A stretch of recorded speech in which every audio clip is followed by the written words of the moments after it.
tardes a todos. Bienvenidos a este Café de la Innovación que hacemos en la Universidad Autónoma de Madrid. Nos gustaría, siempre lo digo, cuando presento los cafés, es una iniciativa pensada hace un año y pico, con lo cual no pudimos prever esta situación de pandemia y esta no presencialidad en este tipo de eventos, porque efectivamente lo que nos gustaría a todos es seguramente poder dialogar en estos temas de enorme impacto, poder dialogar pues tomándonos juntos un café, ¿no? Eso no es posible en este momento, lo recuperaremos, pero en todo caso hay que decir que con esta modalidad no presencial, pues es el 14º café que hacemos desde mayo, yo creo, mayo-junio que empezamos, con lo cual llevamos un ritmo importante.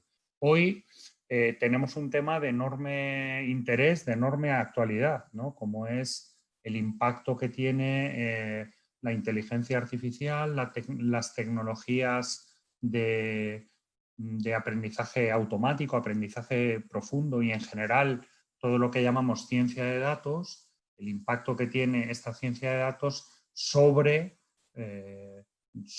los ciudadanos y sobre las estructuras que nos damos dentro del Estado, ¿no? Es decir, el impacto que tiene la ciencia de datos sobre la administración pública y sobre el propio Estado, ¿no? Que es enorme, no solo porque la administración pública, como su propio nombre indica, nos administra y por tanto establecemos con la misma una relación como ciudadanos bilateral, sino porque el enorme flujo de datos, el conjunto de macrodatos que hoy en día tenemos a disposición o podemos tener a disposición, pues genera toda una serie de problemáticas asociadas enormes, ¿no? Como empezando por temas de consentimiento del ciudadano, por temas de protección de sus derechos, de protección de sus propios datos, hasta llegar a tema de ética de datos, justicia algorítmica, etc. Es decir, no quiero anticipar muchos de los temas que seguramente saldrán en la propia mesa, pero es que personalmente además mis intereses están muy focalizados en la mesa que hoy tenemos. Nos acompaña el doctor Fidel Rodríguez Batalla, que es el director de la Fundación, que a continuación nos dirigirá una palabra y tras ello empezaremos la mesa redonda que contará como moderador con el profesor Tomás Bastarreche Bengoa, del Departamento de Derecho Público y Filosofía Jurídica de nuestra Facultad de Derecho, y como participantes el profesor Aitami Morales Moreno, del Departamento de Tecnología Electrónica y de las Comunicaciones de nuestra Escuela de Ingeniería, la Escuela Politécnica Superior, el profesor Alfonso Egea de Haro, del Departamento de Derecho Público y Filosofía Jurídica de nuestra Facultad de Derecho y director del Centro de Investigación sobre Justicia Administrativa, doña Nuria de Lama Sánchez, European Programs Manager en Atos Research and Innovation y Board of Directors en Big Data Value Association, una asociación de carácter europeo, don Aitor Cubo Contreras, director general de Transformación Digital de la Administración de Justicia, y, por último, don Daniel Calvo Alonso, que es responsable de la Unidad de Inteligencia Artificial, Datos y Robótica en Atos Research and Innovation. Así que, como veis, un panel de expertos realmente importante, tanto de expertos internos de la universidad como de profesionales que vienen de la sociedad a través de sus empresas y también a través de sus instituciones. Y dentro de lo que es, digamos, los expertos del mundo académico, del mundo de la universidad, pues tanto del mundo jurídico como del mundo tecnológico. Así que yo creo, no quiero quitar muchísimo más tiempo a la inauguración a la presentación de esta mesa porque creo que va a ser verdaderamente interesante. Así que sin más, si te parece, Fidel, y quieres también incidir en algunas cuestiones que son relevantes al inicio de nuestros cafés, adelante, tienes la palabra. Muchísimas gracias, vicerrector, y buenas tardes a todos. Simplemente, bueno, ahondar en las palabras del vicerrector. Yo creo que los cafés de la innovación nos están permitiendo abrir debates de primera línea con entre la universidad y la sociedad. Os agradecemos a todos los ponentes, tanto los de la universidad como los que venís de fuera hoy, para abrir este tipo de debates, que lo que queremos realmente es generar un ecosistema en el que podamos luego montar proyectos, ¿no? Y desarrollar también el conocimiento generado en la universidad, pues que llegue, permee, ¿no?, en la sociedad mediante las empresas y las instituciones. Solo deciros, porque me toca decirlo básicamente, que este es un proyecto cofinanciado por la Comunidad de Madrid, por la Consejería de Ciencia, Universidades e Innovación, y al 50%, el 50% por el Vicerrectorado de Innovación, Transferencia y Tecnología de la Universidad Autónoma de Madrid, y que gracias a ese apoyo pues somos capaces de hacer estos cafés, que a lo largo del año hemos hecho unos 12, y que este es el último del año, y la verdad es que estamos muy satisfechos con el resultado de los mismos, y que estamos abiertos, ¿no?, a que nos sugeráis también nuevas iniciativas, nuevos temas de los que hablar en el próximo año 21, que seguiremos trabajando en los próximos meses. Agradecer desde aquí el esfuerzo que habéis hecho todos, en este caso el Vicerrectorado, el equipo de la FUAN y todos los que habéis participado este año en los cafés de innovación, porque realmente ha sido muy satisfactorio. Y siguiendo todos los temas, lo único que uno termina sabiendo es que en la Universidad Autónoma de Madrid hay un saber muy interesante y que la sociedad realmente queréis conectar con la universidad para que la universidad pública sea realmente de utilidad. Con lo cual, buenas tardes y os deseo a todos una buena reflexión y sobre todo unas buenas conclusiones para que podamos tener proyectos conjuntos en el futuro inmediato. Hasta pronto y feliz Navidad. Muchísimas gracias, Fidel. Pues sin más doy paso al profesor Tomás Bastarreche, que será el que, como ya he anticipado, moderará la mesa redonda, y me sumo también a las felicitaciones navideñas que Fidel os lanzaba a todos, para que paséis unos momentos entrañables, familiares, y que este virus, en definitiva, no impida que celebremos estas fiestas tan entrañables. Cuando quieras, Tomás, en la moderación y la batuta de la mesa es tuya. Pues muchísimas gracias, querido vicerrector, porque sé que este café te gusta por tu experiencia profesional. Tenemos a un grandísimo investigador de tu equipo como ponente, que es Aitami, que nos está enseñando muchísimo a la gente de Derecho y con el que hemos podido empezar a establecer un diálogo que cada vez que empezamos a hablar se traslada a 2 horas de conversación, porque necesitamos crear un lenguaje común entre la inteligencia artificial y el derecho, y eso a veces no es fácil conceptualmente y hay que trabajarlo un poco, Y yo creo que para eso estamos aquí, ¿no? Porque lo que hemos visto, lo que estamos comprobando es que la inteligencia artificial ya está presente en todo momento en nuestras vidas. Sabemos bien Google lo que hace, o British Analytics lo que puede hacer y que ha pasado en algunas elecciones.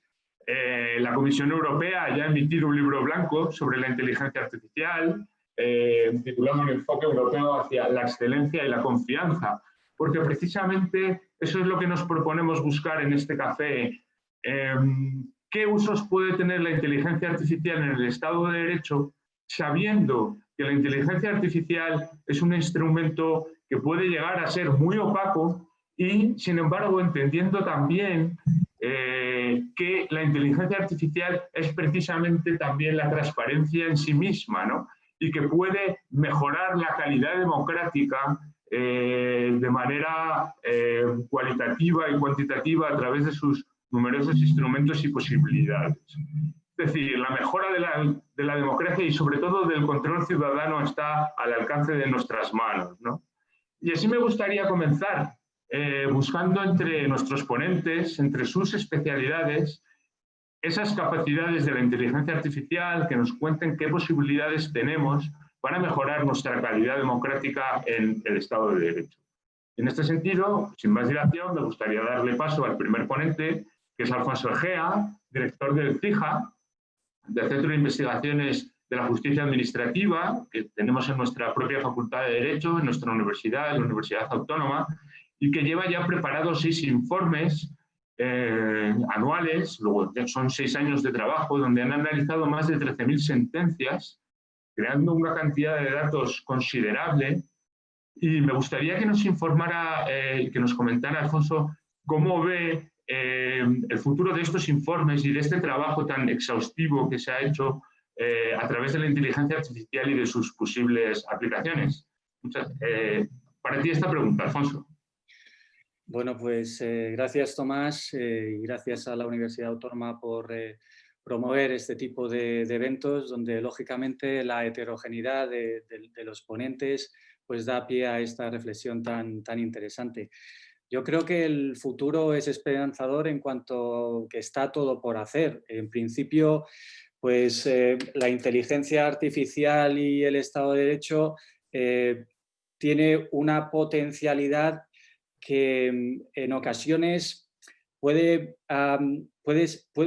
pecar de exceso de confianza, ¿no? ¿A qué me estoy refiriendo? Que tiene una gran potencialidad, pero tenemos que saber establecer los cimientos. Yo creo que, y anteriormente a ello se refería el vicerrector, la cuestión de la inteligencia artificial y el derecho y el Estado de Derecho está muy centrado ahora mismo en cuestiones ligadas a la regulación, a los componentes éticos y a los límites, por tanto, que deben tener estas herramientas a fin de proteger derechos fundamentales, a fin de proteger la privacidad de los individuos. Pero hay un factor que creo que garantizaría en buena medida el éxito de la aplicación de la inteligencia artificial en el campo jurídico, y que es la producción de datos. Yo creo que es uno de las principales carencias con la que contamos hoy en día, fundamentalmente la producción de datos, y es lo que puede limitar el alcance que tiene la inteligencia artificial en el campo del derecho. Para tratar de explicar muy brevemente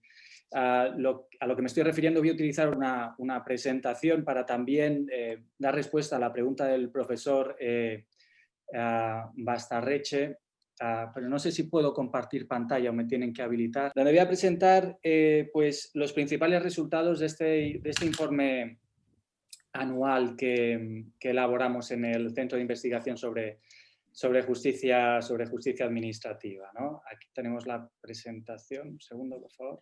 Bueno, pues como señalaba el profesor Bastarreche, nosotros durante 6 años hemos ido presentando un informe anual en el que damos cuenta de cómo funciona la administración pública, y para eso nos hemos servido no tanto de inteligencia artificial, pero sí de alguno de los mimbres de la inteligencia artificial, sobre todo del análisis empírico del derecho.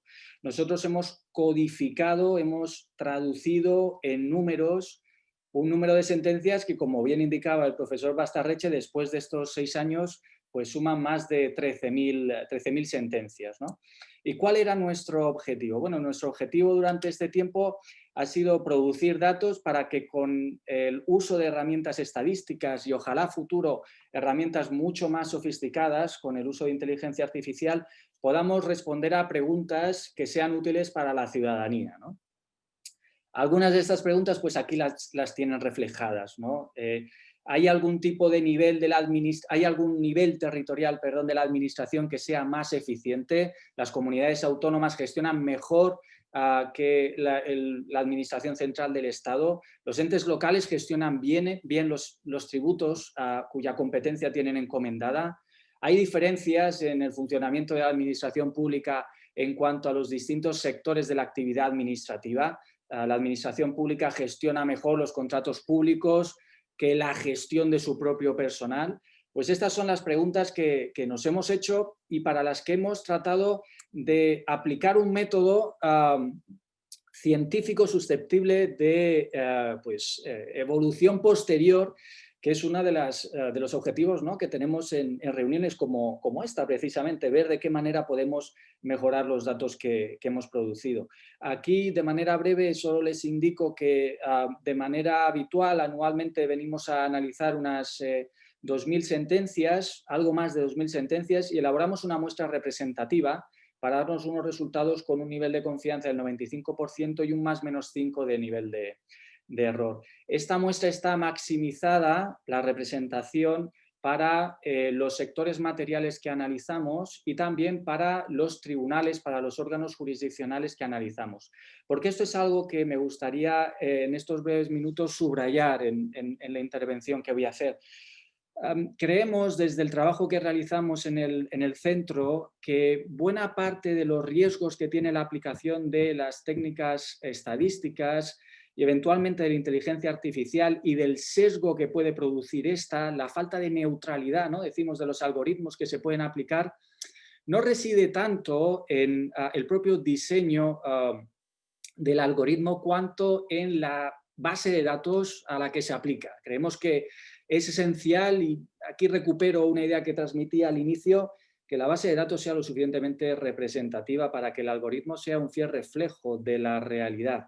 Y por eso el primer paso consiste en elaborar estas bases de datos.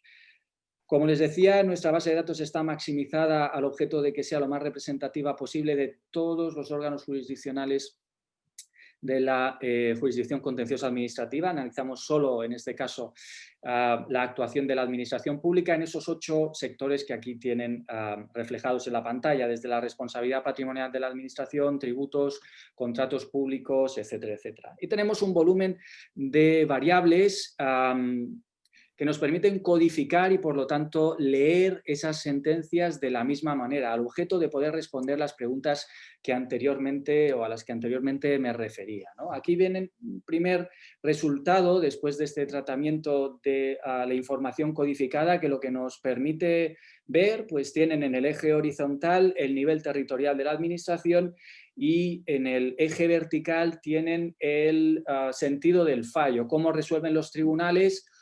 En cuanto a si es recurrente, estamos analizando el recurrente particular, ¿no? La persona física, la persona jurídica que reclama frente a la administración, si va a tener éxito o no en su reclamación. Esto lo podemos leer desde la perspectiva pública como eficiencia o ineficiencia, lógicamente, de la administración pública a la hora de gestionar sus competencias, ¿no? Desde la perspectiva de recurrente y de manera intuitiva, color rojo quiere decir que finaliza el juego para nuestro recurrente, quiere decir que se desestima su recurso. De manera intuitiva pueden ver en este gráfico que la probabilidad de que se desestime ese recurso es distinta en función de si estamos en el nivel estatal, en el nivel autonómico o en el nivel local. Pueden ver que, por ejemplo, a pesar de que a nivel estatal, y esto lo representa, digamos, la base de este rectángulo que representa el Estado, el número de recursos que se presenta frente a la Administración General del Estado es superior, digamos que la desestimación total también es superior. Quiere decir que el hecho de que se recurra más frente a la Administración General del Estado no es porque ésta necesariamente sea más ineficiente.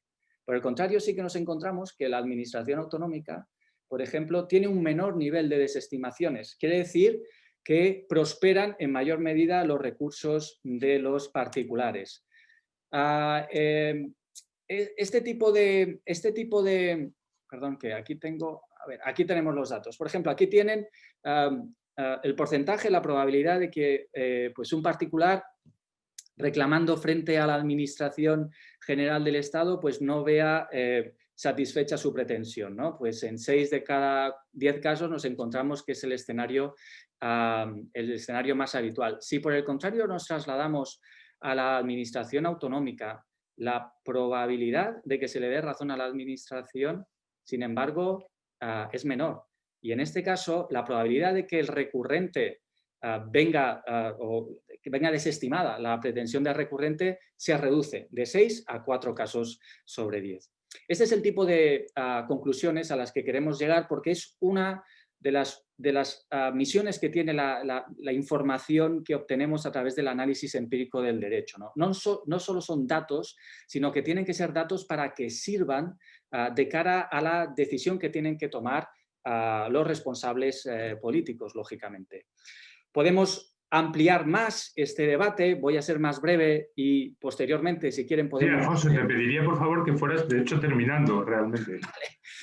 Hemos hecho el mismo análisis teniendo en cuenta no solo los niveles territoriales, sino también el sector de la actividad material para comprobar si existían también diferencias en cuanto a la gestión más o menos eficiente en función del sector material. Y hemos obtenido también diferencias, ¿no? Los distintos colores, y con esto voy acabando, lo que muestran es que hay diferencias en la gestión de los distintos niveles territoriales, y dentro de cada nivel territorial hay diferencias en cuanto a la gestión de sus distintas competencias, porque vemos cómo en alguna ocasión, perdón que fui demasiado rápido, en algunas ocasiones el mismo sector de actividad, por ejemplo el empleo público, es gestionado mejor por la Administración General del Estado que por la Administración local. Repito, podemos ir sobre estos temas más adelante. A modo de conclusión,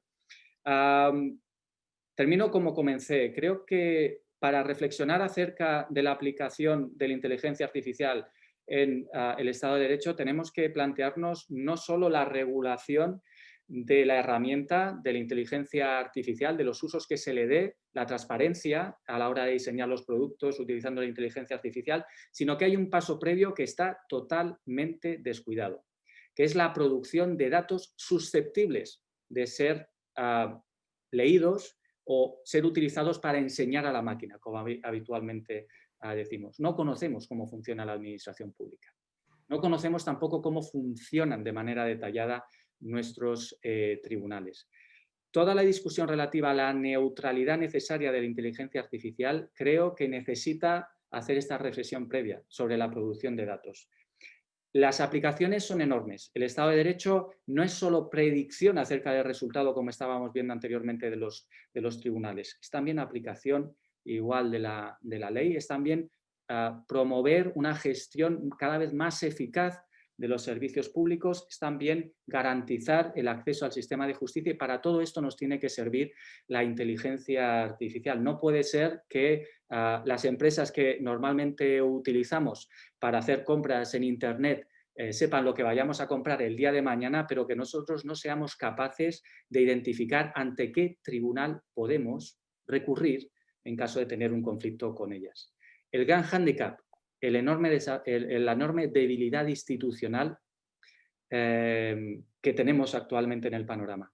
Los planes de estudios actuales en la universidad en general no contemplan pues estos esfuerzos que por otro lado se están viendo completados por los centros de investigación, de tratar de unir facultades que hasta hace poco estaban completamente apartadas la una de la otra, como puede ser ciencias y como puede ser derecho. Es necesario que haya creación de partenariados. No se puede, según mi opinión, fiarlo todo a convocatorias y reunir a efectos de esa convocatoria distintos miembros estratégicos que puedan aportar. Creo que el partenariado es una estructura estable y es necesaria para crear ese caldo de cultivo y reflexionar de esta manera general más allá de, más allá de la convocatoria específica acerca de la aplicación de la inteligencia artificial en el derecho. Sin duda, una de las herramientas que nos sirve para construir este partenariado es la dimensión internacional. Lo que les he mostrado anteriormente sobre justicia administrativa es extrapolable, se puede escalar a cualquier otro Estado europeo para analizar su administración pública. Sin más, agradeciendo nuevamente a la universidad y sobre todo solicitando de la universidad que asuma el liderazgo en la creación de estos partenariados, pues agradezco la invitación a participar en este café. Gracias. Muchísimas gracias, Alfonso. Estoy, desde luego, absolutamente de acuerdo contigo en tantas reflexiones que has hecho. Creo que me dará tiempo a devolverte la palabra en todo caso. He recogido muchas ideas, pero me quedo con un par que querría comentar con Aitami, precisamente como experto en inteligencia artificial, y esas complicaciones técnicas que ha señalado precisamente Alfonso, que tienen que ver con la generación de datos, y por tanto, quizá, Aitami, la pregunta sería, ¿cómo ves tú las posibilidades de la inteligencia artificial en ese sentido? Hoy en día, las que están muy cercanas o las que ves quizá un poco más lejanas, porque en ese sentido, claro, ¿podría la propia inteligencia artificial ayudarnos a la generación de datos? Esa es una discusión que he tenido con Alfonso en alguna ocasión, y claro, él tiene dudas de que antes de entrenar a la máquina no debamos ser los propios juristas los que tengamos que saber qué datos buscamos y generar esos propios datos. En ese sentido, por ahí iría mi pregunta, Aitami. ¿Cómo ves la situación actual de la inteligencia artificial en ese sentido? ¿Cuáles serían las herramientas más útiles? ¿Cuáles las ves más cercanas a la frontera del conocimiento? ¿Cuáles nos valdrían más para la generación de datos? ¿Y cuáles son ya más sofisticadas a la hora de que la inteligencia artificial piense? He tenido algunas discusiones contigo de lo más sugerentes, Aitami, y me has comentado alguna vez que esas dos posibilidades ya están metidas en algún sitio dentro del campo del derecho porque había de algún modo algunas herramientas de inteligencia artificial que ya vulneraban ciertos derechos fundamentales de las personas. quizás te he hecho una pregunta muy larga. Espero que hayas podido reflexionar sobre ella todo lo rápido que te la has expresado. Sí, no, muchas gracias, Tomás. Y es una pregunta además que es de mucha actualidad en mi propio campo, en el campo de los sistemas de aprendizaje automático y desarrollo de inteligencias artificiales. Es cómo lidiar con los datos, tanto cuando hay como no hay.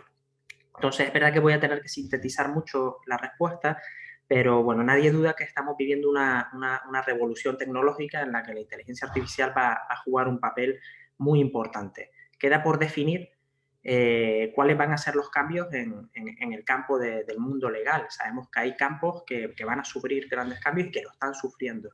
Nadie pensaba que en el siglo XXI, a principios del siglo XXI, año 2020, ya habrían coches autónomos. Se pensaba que sería un hito para alguna década futura. La semana pasada justo se anunció un adelanto como una inteligencia artificial descifraba una proteína en el campo de la biología, un hito que no se esperaba hasta dentro de 10, 15 años. ¿Cuáles serán esos grandes hitos en el mundo legal? Todavía está por definir. Pero sí es verdad que hay una serie de tecnologías que están ya maduras y que podríamos utilizarlas. Todos conocemos el buscador de Google. La tecnología que utiliza Google y otros buscadores para indexar miles, millones de páginas web, miles de documentos, son las tecnologías que se conocen comúnmente como procesado natural del lenguaje. Tecnologías que nos permiten procesar de forma automática grandes volúmenes de texto.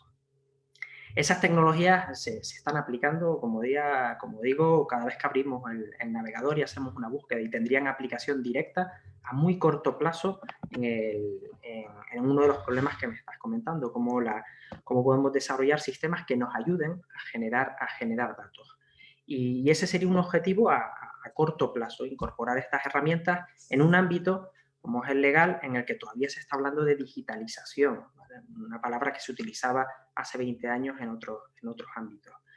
Si ya miramos a más largo plazo, seguimos profundizando en tu pregunta, cómo a partir de problemas en los que no tenemos datos, cómo podemos generar conocimientos. Ahí ya entramos en la frontera del conocimiento. Sin entrar mucho en detalle, sí tengo que decir, aunque yo sea una persona que trabaja en esas tecnologías, tengo que decir que la inteligencia artificial actual es muy tonta.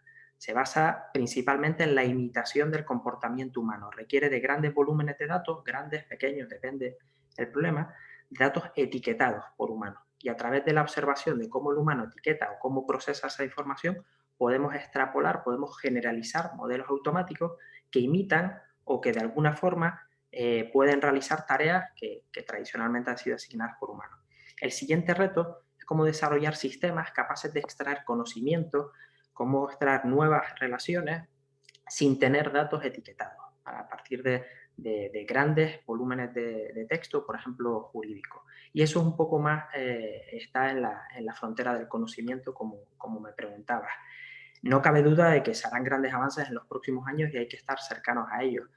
Hoy por hoy, sí podemos utilizar herramientas como las del procesador natural del lenguaje para procesar y analizar textos manuscritos de forma automática, poder empoderar tanto a los practicantes, a la gente que trabaja en el campo, como a los ciudadanos para acceder a estos grandes volúmenes de datos y en el futuro, pues explorar cómo aprender, cómo desarrollar nuevas herramientas que de verdad supongan un cambio de paradigma en el campo. Yo creo que no estamos ahora en disposición de cambiar el derecho o cambiar cómo entendemos el derecho a partir de la inteligencia artificial. Más bien el derecho tiene que dedicarse a regular la inteligencia artificial, como ya se ha comentado, pero quién sabe lo que nos puede deparar y los avances que nos puede deparar en este campo, así como ya ha cambiado otros muchos campos. No sé si con esto respondo. He tenido que sintetizar, resumir mucho. No, desde luego, muchísimas gracias por tu respuesta. Quizá luego en un segundo turno rápido podamos profundizar algo más. Me quedo con la idea de que efectivamente a corto plazo la inteligencia artificial puede ayudarnos a generar todos esos datos que reclama Alfonso, ¿no? Y que son tan útiles precisamente porque a la hora de generar esos datos se van a producir los propios sesgos algorítmicos y que entonces quizá entonces sí nos podemos los juristas ayudar de la inteligencia artificial en la generación de esos datos siempre que los juristas hayamos predefinido qué datos le vamos a pedir a la inteligencia artificial que nos busque. Sí, no sé si me he explicado bien, estoy seguro que si he cometido algún error, Tami, luego me puedes corregir, y si no, alguien tan experto como que le voy a dar la palabra ahora, que es Nuria de Lama, también podrá corregirme si he cometido algún pequeño error en este discurso de cierre sobre lo que nos contaba Itami.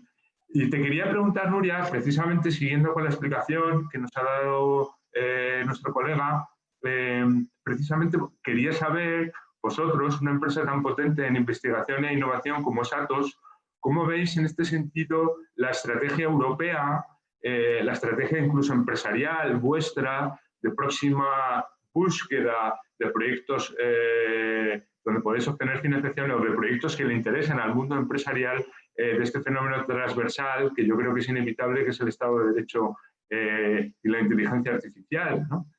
Incluso te podría hacer la pregunta pues, tan concreta como ¿a dónde creéis que va a ir la Comisión Europea, por decírtelo en romano paladín, a poner el dinero? ¿Y cuál sería la estrategia empresarial incluso de una empresa tan potente como la vuestra en el fenómeno de la inteligencia artificial y el derecho? ¿Se va a centrar, por ejemplo, como decía Itami o como decía Alfonso, en la generación de datos o va a ir a otro sitio? ¿Qué podrías contarme? Venga, pues te voy a contar un montón de cosas, Tomás, ya que me lo preguntas así. Mira, estamos hablando de un tema que está de total actualidad. De hecho, he llegado a Madrid hace, pues nada, hace 1 hora y media o algo así. He aterrizado de Bruselas y os puedo decir que nada más entrar en el aeropuerto de Bruselas hoy me he encontrado un cartel enorme de Google diciendo a las empresas, aquí tenemos las herramientas de inteligencia artificial. Empieza un poco tu viaje con la inteligencia artificial. Fijaos que es verdad que ya hablamos del presente, no es en absoluto el futuro. A pesar de todo, queda muchísimo que hacer. Es muy bueno que tengamos el panel de hoy en este momento porque precisamente es una de las áreas que más inversión van a tener en el futuro. Si hubiéramos hecho esto quizás hace unos años, pues desde luego había tecnología de inteligencia artificial, pero no con la seriedad con la que se está haciendo ahora y desde luego no con el nivel de inversión con el que se va a hacer en el futuro.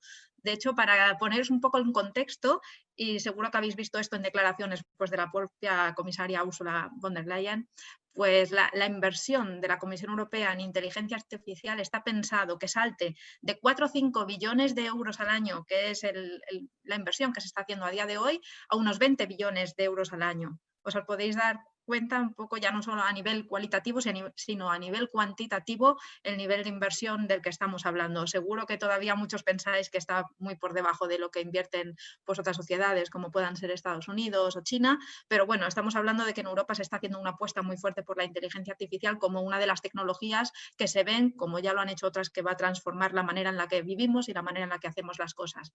Quizás es importante tener en cuenta algunos aspectos que habéis mencionado anteriormente y no solamente hablar de inteligencia artificial, porque para que la inteligencia artificial pueda existir, pues lo primero que necesitamos es el acceso a los datos, que lo habéis mencionado anteriormente. Veréis que un poco en el barrido que voy a hacer de posibles convocatorias y oportunidades de financiación, precisamente todas aquellas políticas y tecnologías que te permiten un acceso a datos de alta calidad va a ser una prioridad. Otro de los aspectos que es muy importante es el acceso a capacidades y recursos de computación. Finalmente, para correr los algoritmos necesitamos, pues puede ser una high performance computing, puede ser edge computing, puede ser simplemente el cloud, pero obviamente nadie duda que es necesario tanto el acceso a una cantidad en general masiva de datos como el acceso a capacidades de computación. Y ambos están incluidos, así como las propias tecnologías de inteligencia artificial, dentro de los planes de financiación de la Comisión Europea.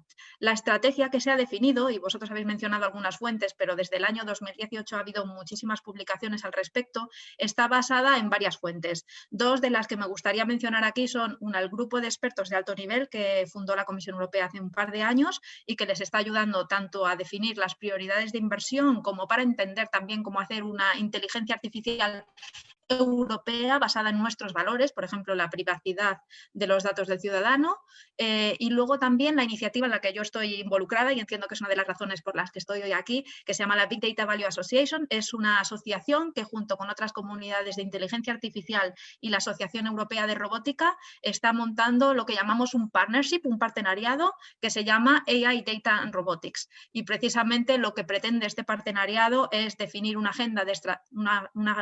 agenda de investigación, desarrollo, despliegue e innovación en todo lo que es el ámbito de la inteligencia artificial y, como veis, habla de datos y habla también de robótica porque es muy difícil a día de hoy separar todas estas tecnologías. A nivel también de financiación es muy importante, no sé si los que estáis hoy asistiendo al seminario tenéis experiencia con financiación europea, pero probablemente los que trabajáis en investigación y desarrollo conocéis muy bien el programa Marco y seguro que habéis trabajado en I+D como tal. Desde el año 2021, de hecho, si Dios quiere, se cerrará el presupuesto pronto, habrá 2 programas que serán complementarios y yo creo que es muy interesante porque va a permitir invertir en inteligencia artificial desde puntos de vista diferentes. Por un lado, vamos a tener lo que se llama el programa Horizonte Europa, que es la continuación del Horizonte 2020, es el programa de I+D+I que teníamos a día de hoy en Europa y que incluye muchísimas tecnologías diferentes, entre ellas las digitales. Está muy orientado, como he dicho, a investigación y desarrollo, pero va a haber en el 2021 un programa complementario que se llamará Programa Europa Digital, que está mucho más centrado en despliegue y operaciones. Esto significa que va a haber una inversión enorme en inteligencia artificial, tanto en la propia I+D+I como en la propia adquisición de infraestructuras y despliegue y operaciones de todas esas tecnologías. ¿Qué significa esto? Pues que la Comisión Europea ya no quiere pensar solo en un largo plazo de 50 años, sino que realmente quiere ver que la invención de nuevas tecnologías va dada de la mano con acciones que permitan ver un impacto en el mundo real. Y eso obviamente se consigue financiando también la adopción de la tecnología como tal. Lo que he hecho ha sido seleccionar unos cuantos temas que me parecen especialmente interesantes en el contexto de la discusión que estamos teniendo hoy. Cuando miréis los programas veréis que hay muchísimos temas en los que se invierte en inteligencia artificial, pero me gustaría específicamente destacar dentro, por ejemplo, de Horizonte Europa, que es la parte de I+D+I, como he mencionado anteriormente, un topic relacionado con data, no específicamente con inteligencia artificial, pero que veréis que es muy importante. Y perdonad un poco el Spanglish, porque como todos estos programas están escritos en inglés, a veces es realmente difícil hacer una traducción directa al español y se me van un poco las palabras. Pero bueno, para que veáis un poco la relevancia de la temática, van a financiar proyectos en lo que son tecnologías y soluciones para la preservación de la privacidad de los datos y también para operaciones de datos que sean responsables. Hay todo un topic relacionado con esa temática. Otro de ellos, que también es de especial interés, es un topic que incluye mecanismos y tecnologías para la compartición de datos. No solamente la generación de datos nuevos, sino el asegurar que datos que están en manos de una empresa o una institución pueden ser utilizados por otros, lo que se llama a día de hoy pues, la compartición de datos o el data sharing. Y esto incluye, por ejemplo, métodos para la explotación de los datos y el conocimiento, la reducción de la complejidad y también la representación de las conclusiones o de alguna manera los resultados de esos algoritmos de manera que pueda entenderse por parte del usuario que los lee. Y luego, ya yendo quizás más directamente al ámbito de inteligencia artificial, hay toda un área que la Comisión Europea define como el desarrollo ético y centrado en el humano de tecnologías industriales y digitales. Esto es bastante interesante porque veréis que casi todas las temáticas que la Comisión Europea financia tienen una etiqueta relacionada con Human Center, o sea, que esté centrado en la persona, que esté centrado en el humano y sobre todo que sea ético y que responda a los valores europeos para conseguir un liderazgo en inteligencia artificial, pero no cualquier inteligencia artificial, sino una inteligencia artificial al modo europeo que se base un poco en la confianza.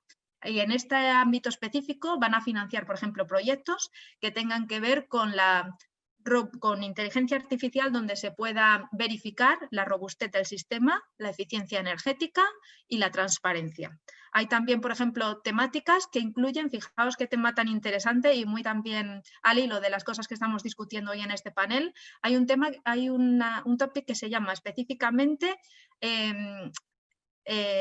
cómo luchar o tecnologías y métodos que permitan de alguna manera evitar el sesgo por género, por raza o por cualquier otro motivo. Y luego, aunque no son topics tampoco tan relacionados con estos, también he querido destacar dos que me parecen bastante interesantes al hilo de estas discusiones, y uno de ellos, por ejemplo, es el uso de la inteligencia artificial para luchar contra la desinformación, y luego lo que sería todo un entorno de confianza y de ¿cómo se dice esto en español? Sovereignty, de soberanía de datos en Internet, que me parecen aspectos bastante importantes mirando al futuro de Europa. Todos esos temas que os he dicho son solamente una selección de aquellos que yo he considerado bastante interesantes en el ámbito en el que estamos hablando, pero hay un programa completo con muchos más topics que veréis en tecnologías de inteligencia artificial. Como he mencionado anteriormente, aparte de la I+D+I, es bastante importante también poder poner dinero, inversión, en algo que nos permita que no hablemos de la inteligencia artificial de aquí a 10 años, sino que la inteligencia artificial se vaya adoptando. Y para esto la Comisión Europea también en este programa llamado Digital Europe que he mencionado, tiene previsto invertir bastante dinero en algunos aspectos que me parece importante resaltar aquí. Uno de ellos, por ejemplo, es la formación de los llamados espacios de datos. Espacios de datos finalmente son unos lugares virtuales, digámoslo así, donde las empresas van a poder hacer uso de los datos, compartir datos, acceder a datos. Esto dicho así suena muy simple, pero bueno, técnicamente realmente es bastante complicado. De hecho, la realidad es que a día de hoy el porcentaje de empresas que comparten datos con otras es realmente ínfimo. Y lo que van a empezar a hacer es intentar generar interoperabilidad, sobre todo a nivel sectorial, y cuando es esto conseguido, pues harán lo que se llaman los espacios de datos cross-sectoriales. Y inicialmente, en estos primeros años, habrá dinero pues, para montar espacios de datos en agricultura, en fabricación, en salud, en movilidad, en sector público. Todo esto con el ánimo de hacer los datos accesibles, que puedan leerse por parte de máquinas y que de alguna manera puedan alimentar todas esas aplicaciones de inteligencia artificial de las que estamos hablando. Y un último aspecto que me gustaría mencionar también es que no sé si sois conscientes de que la Comisión Europea haya financiado en los últimos años un proyecto muy grande que se llama AI4U. De hecho, Atos es uno de los socios de dicho proyecto. Lo llaman la AI On Demand Platform, la plataforma de alguna manera de servicios de inteligencia artificial bajo demanda. Y lo que está haciendo este proyecto básicamente es construir un ecosistema, un entorno donde todo tipo de empresas o individuales que quieran hacer uso de inteligencia artificial puedan encontrar recursos, pues desde información hasta cursos, hasta algoritmos, no estoy segura de si también acceso a datos y desde luego acceso a componentes, software y hardware que de alguna manera te permitan experimentar con la inteligencia artificial. Digamos que quiere evitar que se reinvente la rueda una y otra vez y la gente de alguna manera pueda echar mano de recursos que ya han sido desarrollados por otras empresas, especialmente cuando hablamos de open source. Como veis, es un ámbito enorme, podría estar 3 horas hablando de todas las oportunidades que hay. Yo creo que con eso os he dado una pincelada de algunos de los aspectos que se van a financiar y bueno, como os he comentado al principio, el salto cuantitativo es enorme y bueno, la inteligencia artificial realmente es uno de los pilares tecnológicos del futuro de la I+D europea.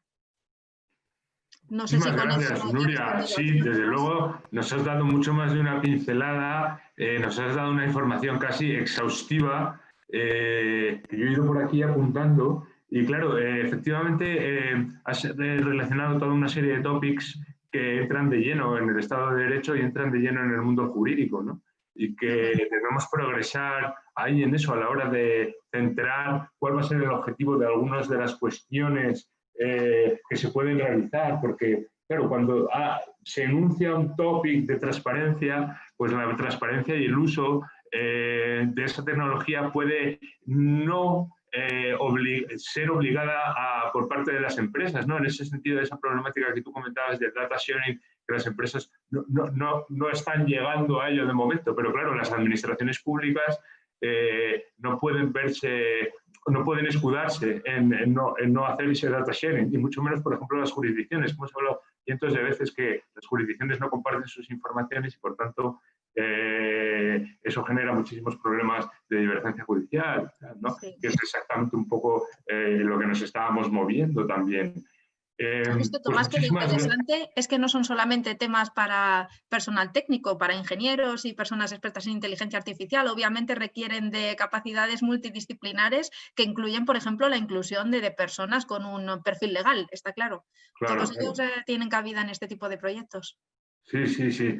Pues muchísimas gracias, Nuria. No, me he quedado además con muchísima información para el futuro, ¿no? Para seguir avanzando en este tema, porque has dado 3 o 4 claves sobre las financiaciones de la Comisión, que es por donde hay que ir, yo creo, a través de esos partenariados y a través de la propia Universidad Autónoma, que es lo que ha señalado Alfonso antes, ¿no?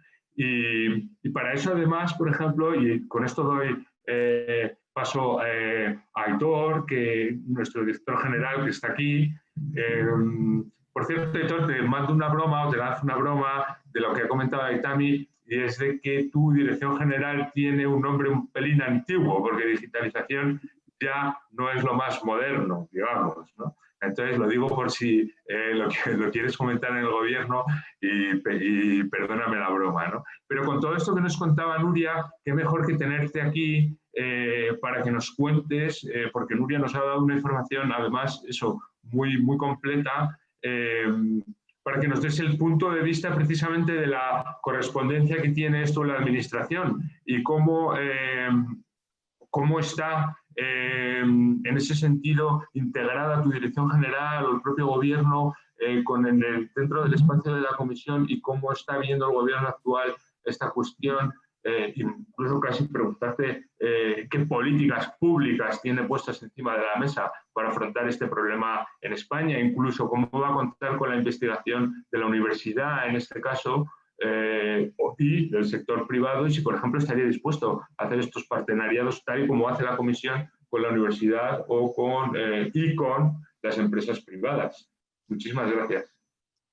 Bueno, buenas tardes a todos y lo primero agradecer la invitación y permitirnos participar como Ministerio de Justicia, que desde luego tenemos un fuerte componente, sea antiguo o no el título. Otros sitios dicen que lo antiguo es electrónica. Antes se hablaba de administración electrónica, ahora se ha pasado a transformación digital, que es un concepto que es más amplio. Por eso el tema del nombre. Desde luego en el Ministerio de Justicia esto es una prioridad absoluta y por eso se ha creado la Dirección General, que no es tan habitual. Lo primero que quería en este ámbito en el que estamos tratando es lanzar una pregunta: ¿y qué es la inteligencia artificial? Lo digo porque en muchos trabajos que he tenido anteriormente, yo vengo de este ámbito bastante... Cuando hablamos de administración electrónica, no lo mismo hablar de administración electrónica, administración interoperable, administración automática basada en datos o administración proactiva. Y todo se llamaba administración electrónica. Inteligencia artificial para mí es aquella que es capaz de aprender de la experiencia y precisamente algunas cuestiones como las que habéis dicho de opacidad porque realmente es inteligencia.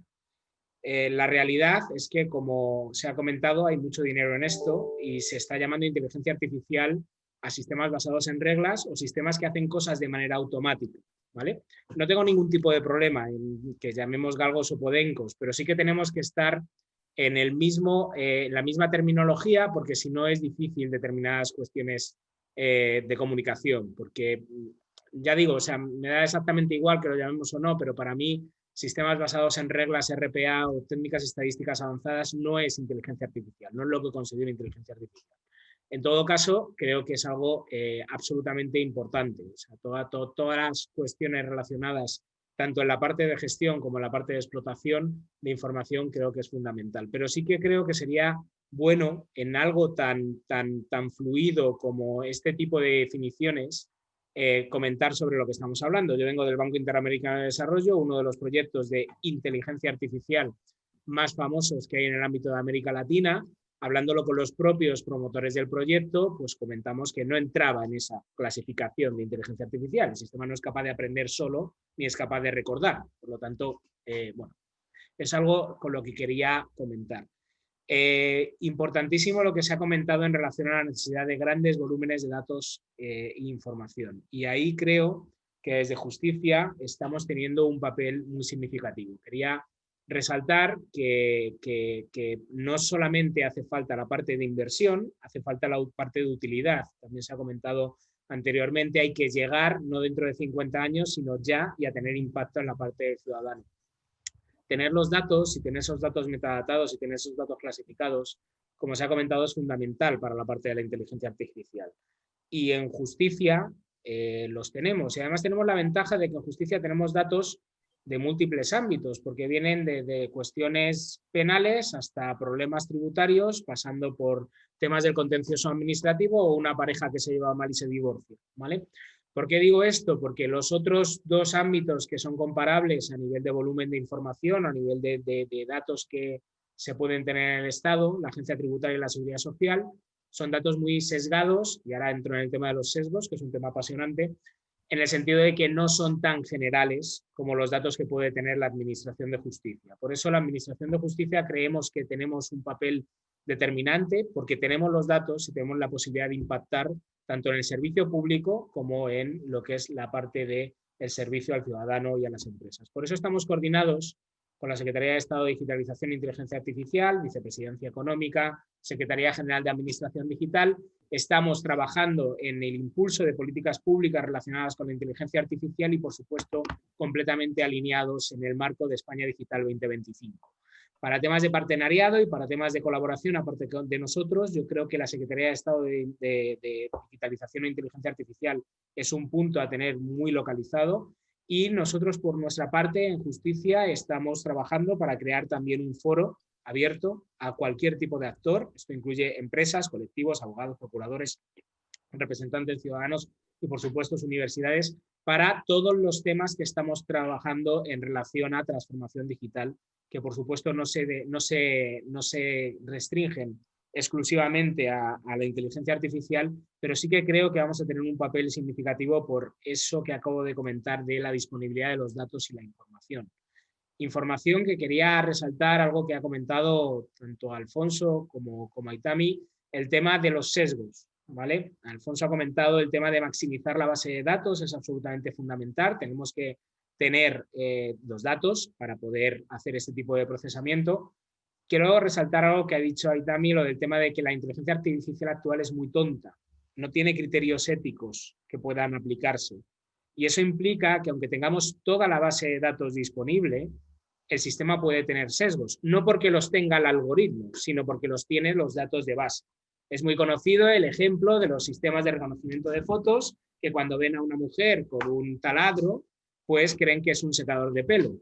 No es que el algoritmo sea machista, no es que haya un sesgo machista per se, es que habitualmente hay más fotos donde esa forma se reconoce con un secador de pelo que con un taladro. Esta cuestión es importante porque no es solamente tener todos los datos, aun teniendo todos los datos se pueden producir determinados sesgos.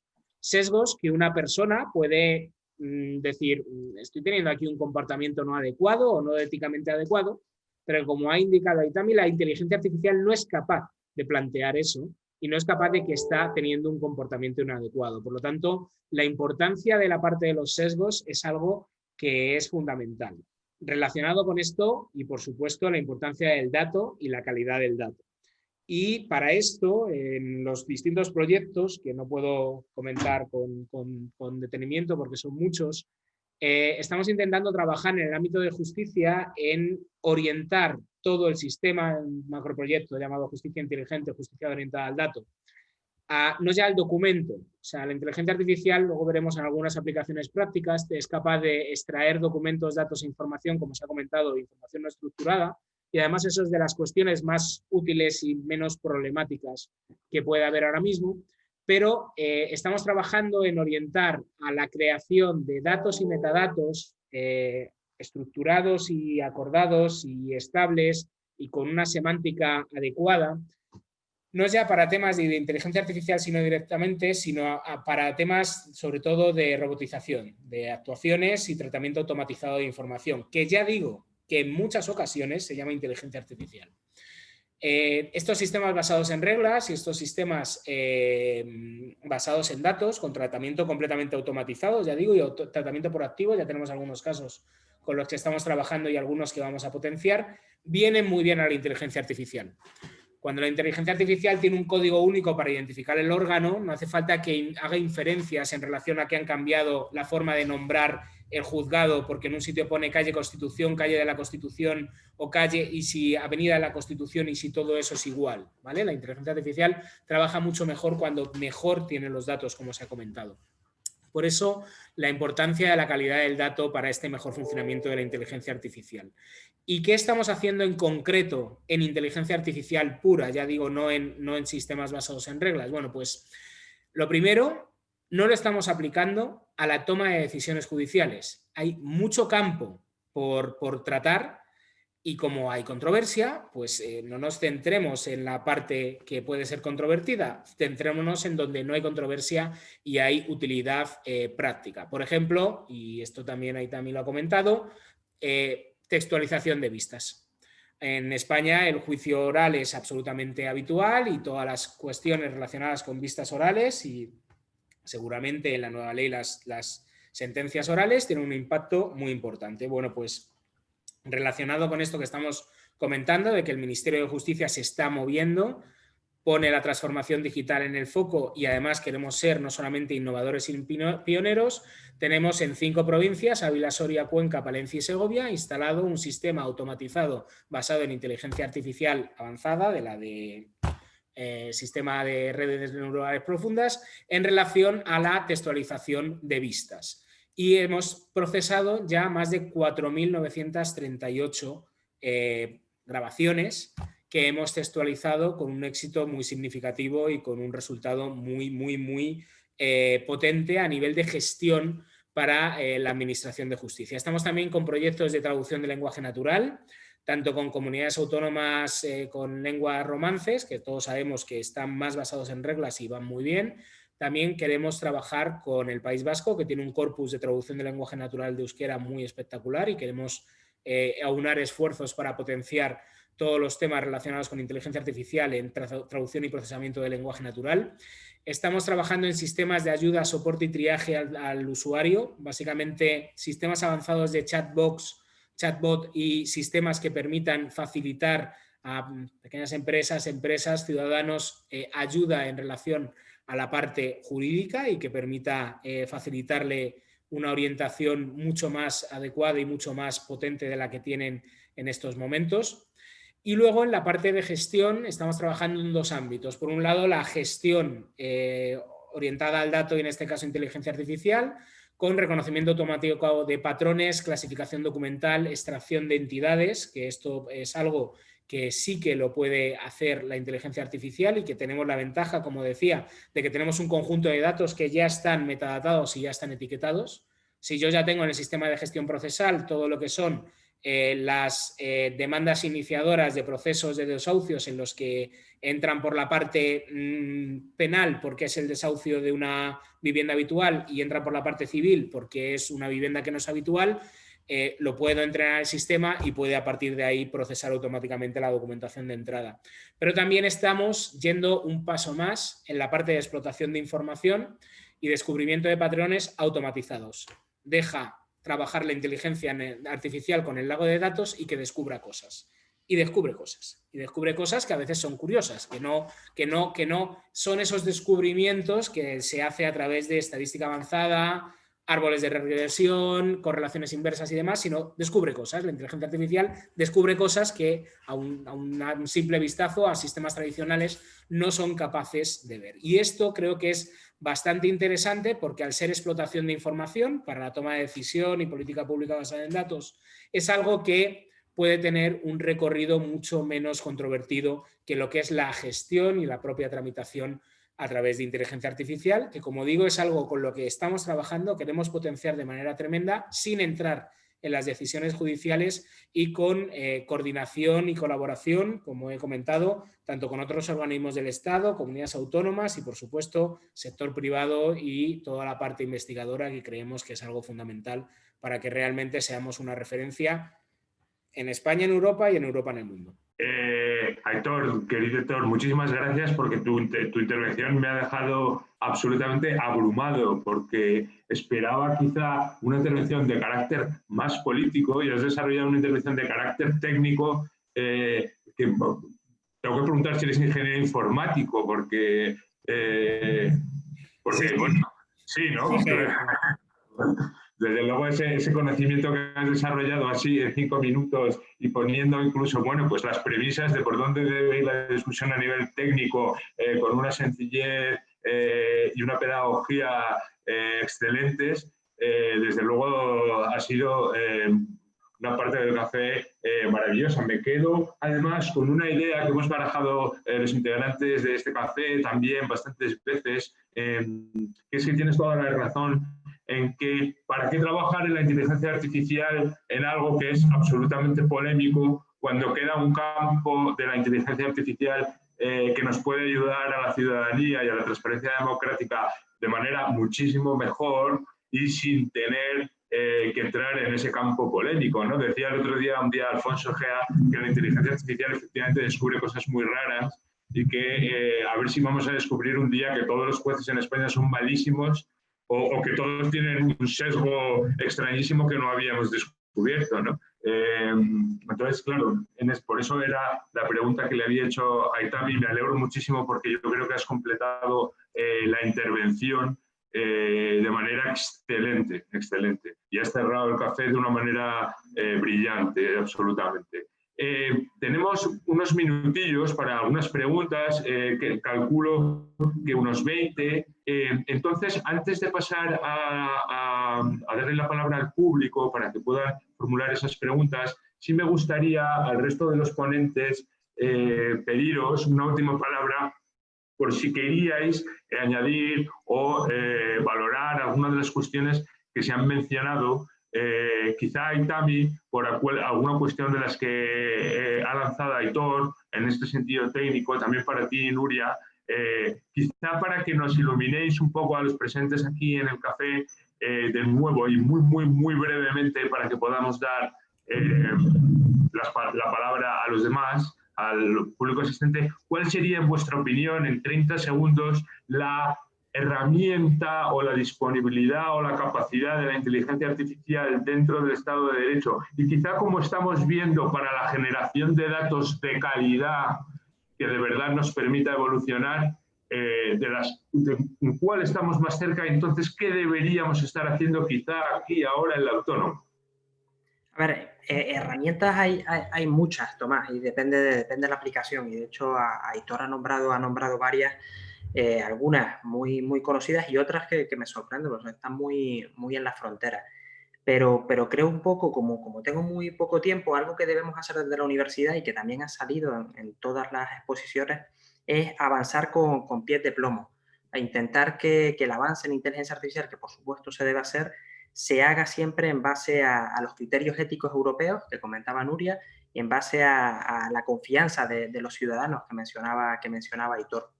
Porque dar un paso en falso en este ámbito puede resultar un daño muy grave para la credibilidad de estas tecnologías. En ese sentido, hay que avanzar conjuntamente, expertos legales con expertos en inteligencia artificial, para garantizar que los avances que se hagan según los criterios de ética, transparencia y justicia propios de las sociedades avanzadas en las que vivimos.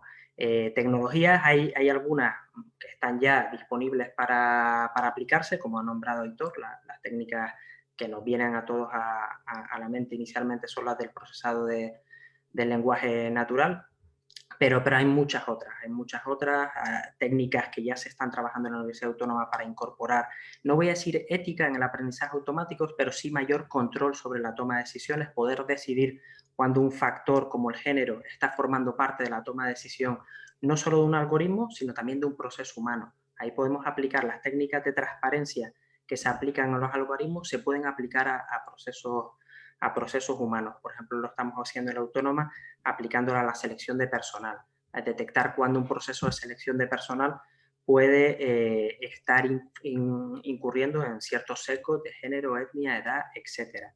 Y tanto por parte de recursos humanos compuestos por personas como recursos humanos que utilizan herramientas automáticas. Entonces, mi reflexión final es esta: dar pasos con cuidado en la línea correcta, porque no hay duda de que tiene un gran potencial, pero también tiene peligros asociados el ir rápido.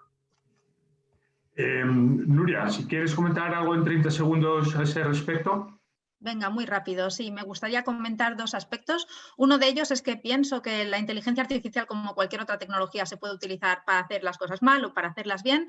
Creo que no es necesario aparcar todos los proyectos de inteligencia artificial porque puede haber un riesgo de que no sea ético. Hay muchísimos proyectos donde se puede utilizar la inteligencia artificial que no se consideran proyectos de alto riesgo, digamos que no hay ningún peligro, por ejemplo, para el ser humano, que esos sesgos no tendrían un impacto importante en el ser humano, y con ello ver cuáles son las capacidades de las tecnologías, sobre todo para acompañar y para aumentar las capacidades que tiene el ser humano a día de hoy. Creo que es una de las primeras cosas que hay que hacer, y para todos aquellos sistemas que de alguna manera puedan estar sujetos a un cierto riesgo, también hay herramientas a día de hoy que existen. Por ejemplo, dentro de este grupo de expertos que he mencionado de la Comisión Europea, han publicado 7 requisitos que en teoría tienen que cumplir los sistemas que se consideran trustworthy, confiables, e incluso han sacado una especie de herramienta que es una evaluación propia de si tu sistema de inteligencia artificial cumple con esos requisitos. Eso está disponible online y bueno, pues para las empresas o para todos vosotros que estéis interesados en ver si vuestro sistema de inteligencia artificial cumple con esos 7 requisitos que la Comisión Europea ha definido a día de hoy para un sistema confiable, pues bueno, ya se pueden ir empezando a hacer cosas y como he comentado anteriormente, muchos sectores de aplicación que no tienen un alto riesgo y que sí que pueden beneficiarse de la inteligencia artificial porque mucha tecnología está disponible ya a día de hoy. Pues muchísimas gracias, Nuria. Aitor, ¿quieres comentar alguna cosa más antes de que le dé la palabra a Alfonso? No, dos cuestiones que en parte la ha comentado ahí Tami. Tengamos cuidado en no tener un resbalón porque nos están esperando, entonces tengamos cuidado en no meter la pata con algo jurídicamente problemático o socialmente problemático, porque es algo que... Y luego seamos, no sé cómo decirlo, absolutamente ambiciosos, porque realmente creo que la inteligencia artificial no es como otras tecnologías emergentes que quizá venden mucho y dan pocos resultados, pero mantengamos cierta relación con la realidad, porque a veces haciendo más grandes las expectativas generamos determinadas burbujas que luego son difíciles de gestionar y a veces se pincha la burbuja cuando sí había un sustrato muy interesante. Por lo tanto, a mí me gusta, también eso creo que es una cuestión del Ministerio. Nosotros nos indican que somos un Ministerio de Estado y que además tenemos que trabajar y dar resultados y no vender humo, para entendernos. Tenemos 5 provincias que están textualizando ya basado en inteligencia artificial y no lo hemos, entre comillas, anunciado. Es decir, toquemos, porque cuando hay resultados es mucho más fácil que el decir es que esto va a hacer y va a reformar el mundo y va a cambiar el mundo y esto va a ser... Bueno, tengamos ese cuidado de la gestión de las expectativas. Sé que hay mucho dinero por medio y eso implica que hay que vender, pero no nos pasemos porque eso puede ser perjudicial para el proyecto en su conjunto. Alfonso, y 30 segundos que debo dar paso a las preguntas que tenemos por aquí, muchas. Muy bien, pues nada, reitero el agradecimiento, celebro además el esfuerzo que se está realizando por parte del Ministerio de Justicia y toda la efervescencia que viene del contexto europeo y además con el título de bueno, pues una cierta ética, una cierta inteligencia artificial europea. Y en ese sentido, lo que sí que me gustaría es quizás que reflexionáramos no solo en el sentido de que tenemos que buscar la eficiencia del sistema en su conjunto, sino que tenemos que esa eficiencia hacerla compatible con el beneficio, la protección del ciudadano. Normalmente todas las herramientas nos sirven para mejorar un conjunto y paradójicamente es a costa del individuo, de cada una de las partes de ese conjunto. Entonces sí que tendríamos, yo creo, que hacer una llamada de atención y una reflexión a que esa inteligencia artificial pues tuviera al ciudadano individual como centro de atención, no solo a la eficiencia del sistema. Gracias. Pues con esa magnífica reflexión jurídica me quedo, Alfonso. Doy paso a la Fundación para que pueda dar paso a los asistentes y que ellos mismos formulen sus preguntas, si así lo desean.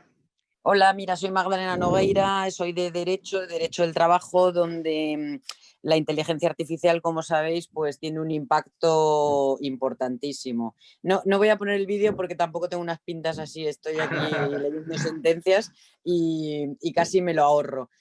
Pero vamos, que si queréis me da igual. Pero varias cosas, bueno, me ha encantado probablemente lo que más, pues lo que me es más desconocido, ¿no?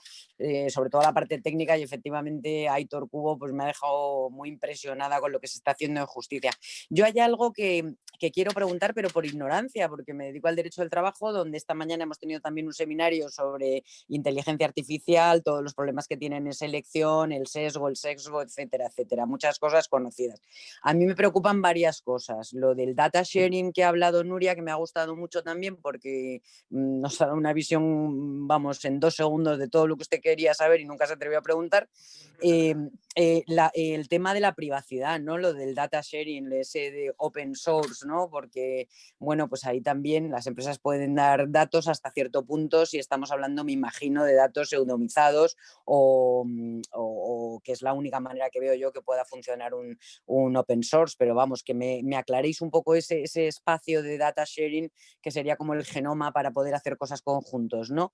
Y luego, por ejemplo, pues que Nuria también me pudiera decir dónde está online lo de los requisitos de la inteligencia artificial confiable, ¿no?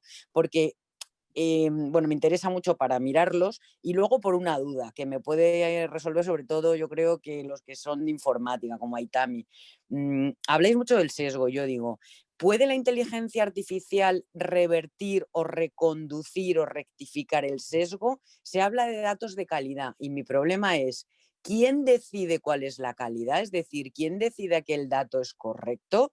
Porque en definitiva es esto es quien decide la calidad, es quien que puede tener un sesgo también el que decide la calidad, y esto sería como el eterno pescado que se muerde la cola, ¿no? Es decir, ojo, quien decide la calidad, porque la calidad a lo mejor no es la que esperábamos. Y un ejemplo, se habla mucho de los datos especialmente protegidos, como son en derecho del trabajo, afiliación, bueno, y por supuesto raza, orientación sexual, etcétera, ¿no? Y lo que se hablaba de la diferencia fundamental que tenemos en derecho del trabajo por sexo, pero es que hay bases de datos donde necesariamente deberías saber esos datos especialmente protegidos. Imagínate una empresa que lo que quiere tener es acciones positivas para meter un 3% de sus empleados que fueran LGTB, o que como tiene menos mujeres, pues que fueran mujeres o de determinada raza. Entonces yo ahí tengo, pues, bueno, mi problema es sobre todo saber si en una normal, vamos a poner una empresa normal, porque claro, vosotros estáis hablando de los datos, pero el problema es que los datos reproducen los comportamientos humanos. Lo que habíais dicho del taladro, pues al final eso, lo del secador de pelo, ¿no? El problema es, ¿puede la inteligencia artificial también, eso si me lo puedes explicar, puede reconducir? Es decir, si tú detectas el sesgo, la inteligencia artificial también tú la puedes computar para que sea como tú quieres. El problema es quién decide cómo tú quieres, ¿no? Pero para eso me imagino que hay unas comisiones éticas y unos ciertos valores europeos de derechos fundamentales en los que todos convenimos. Pero técnicamente es posible. A lo mejor me he enrollado mucho, pero vamos. No te preocupes, Magdalena, una intervención estupenda. Yo creo que por el orden de mención que has hecho le podría dar quizá la primera palabra a Aitor, después a Nuria y luego quizás a Aitami. Intento ser muy rápido, porque seguramente Aitami tiene más control de esto que yo. Sesgos. Hay distintos tipos de sesgos, como hemos intentado comentar. Está el sesgo de que no tienes todos los datos necesarios. De hecho, este es súper habitual. Solamente tienes los datos accesibles y precisamente los datos accesibles suelen estar sesgados, porque si están accesibles normalmente es alguien que trabaja especialmente bien y por tanto no tienes todos los datos y además ya eso te sesga. Teniendo todos los datos, el dato puede estar sesgado por la parte social, como hemos comentado. O sea, no es que sea ni bueno ni malo, es que es así. O sea, quiero decir, entonces esta parte es problemática porque imaginemos que es derecho laboral, imaginemos que es una decisión de quién sube en una empresa y resulta que actualmente la mayor parte de los que están en posiciones directivas o hasta hace unos años eran hombres. El sistema podría replicar eso porque lo habitual es que fueran hombres. Entonces, esa parte es problemática porque incluso con los datos completos podemos generar sesgos en el sistema y no nos engañemos, el sistema no es sesgado, es que son los hechos reales o los datos en los que trabaja. ¿Puede aprender? Aquí que entré Aitami, sí, puede aprender. Es complicado. pero los sistemas pueden aprender y puedes darle un toque con determinados errores y el sistema aprende. Pero ahí entra justo lo que habéis comentado al final. ¿Quién decide cómo se tiene que aprender? Eso puede incluir otros sesgos. Protección de datos personales. Esto sí que lo quiero comentar. En el proyecto de justicia orientada al dato estamos trabajando y a mí me gustaría que hubiera mucho más dato abierto y estuviera mucho más disponible. Siempre se pueden proteger los datos personales y, de hecho, insisto, siempre se puede ver la forma de cómo, con inteligencia artificial o sin ella, la digitalización proteja más los datos personales y la información del ciudadano. Por poner un ejemplo, en un proyecto que estuve trabajando hace unos años en la parte de la administración, el tema de las subvenciones a los viajes extrapeninsulares. Antes, ¿qué se hacía? Se iba con el certificado de empadronamiento del municipio. En una isla pequeña de Canarias, al final, el que te coge lo del vuelo, que lo mismo es un enemigo tuyo del colegio, pues ve dónde vives, con quién vives, etcétera, etcétera.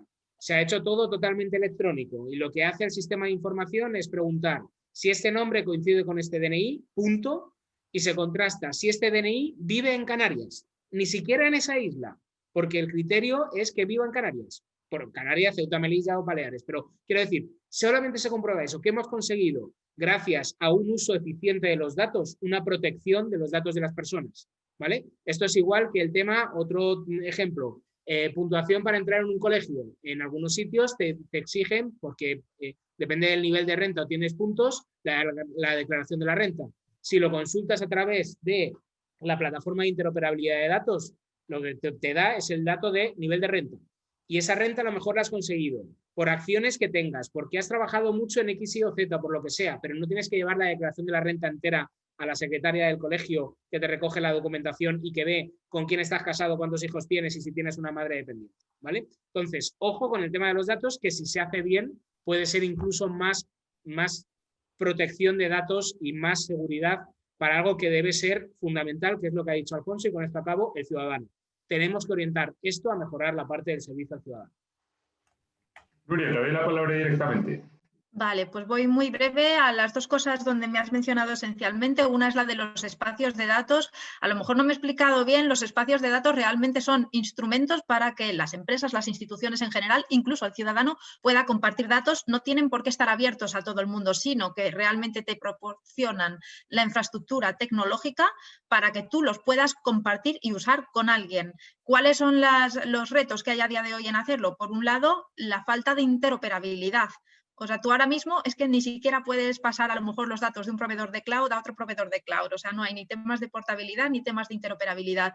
Imagina que yo, por ejemplo, me marcho a vivir a otro país, me gustaría, o me voy de viaje por turismo, me gustaría que mis datos, a lo mejor en mi hospital, pudieran ser accesibles por hospitales de otros países por los que yo vaya a viajar. A día de hoy eso no se puede hacer y sería simplemente una interoperabilidad de datos y un acceso a datos en un espacio, en un sector muy concreto que sería el de la salud pública. Pero te puedes imaginar también, por ejemplo, temas de agricultura. Lo útil que sería que ciertos datos de los agricultores se pudieran compartir para desarrollar modelos que de alguna manera permitieran mejorar la producción.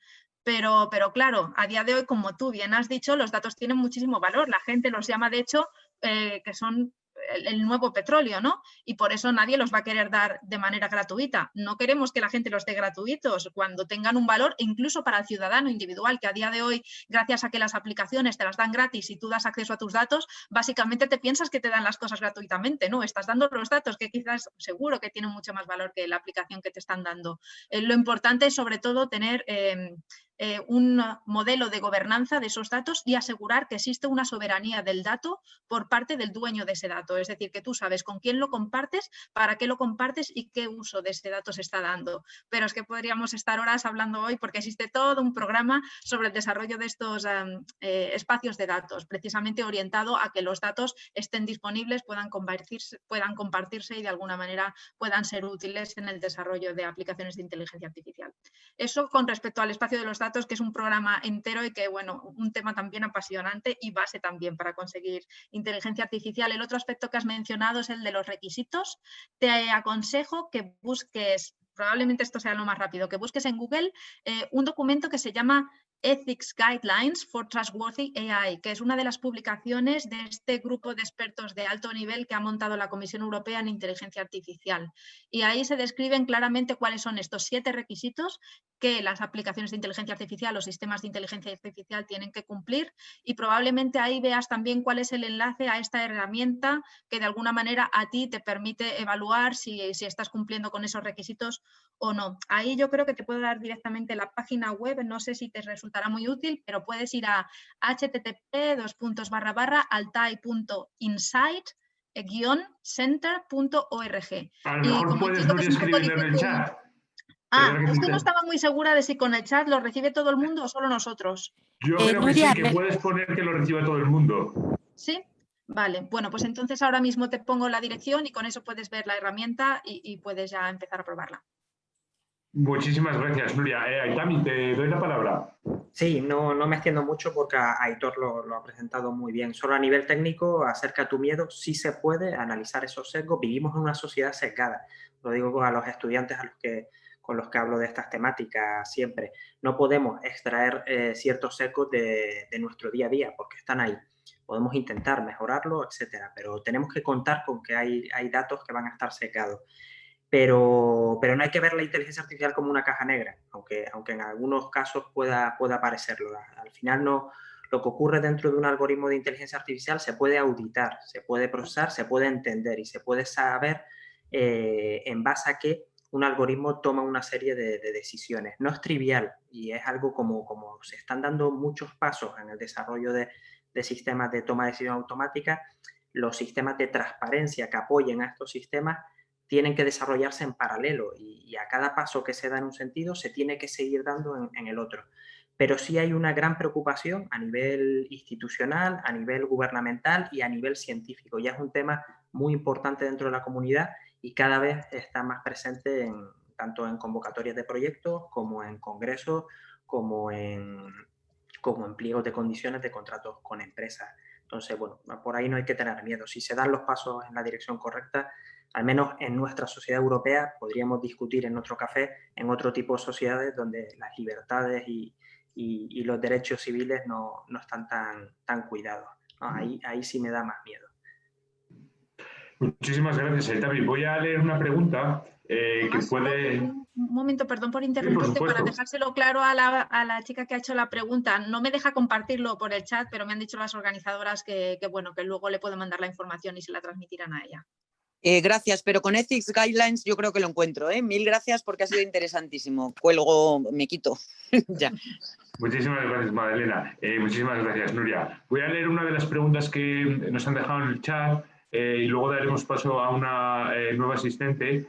Yo creo que es una pregunta que puede responder bastante bien a Aitor y quizá también a Alfonso, porque es una pregunta que tiene que ver con las instituciones, ¿no? Dice, ¿son conscientes las instituciones de que alojan bases de datos y que muchas bases de datos deben mantenerse más allá del tiempo de duración del proyecto que las generó?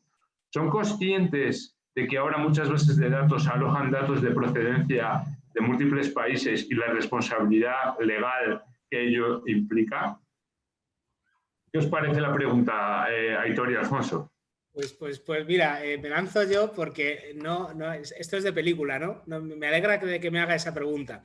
Es un tema sobre el que estoy especialmente preocupado y en mis anteriores trabajos lo resaltaba siempre.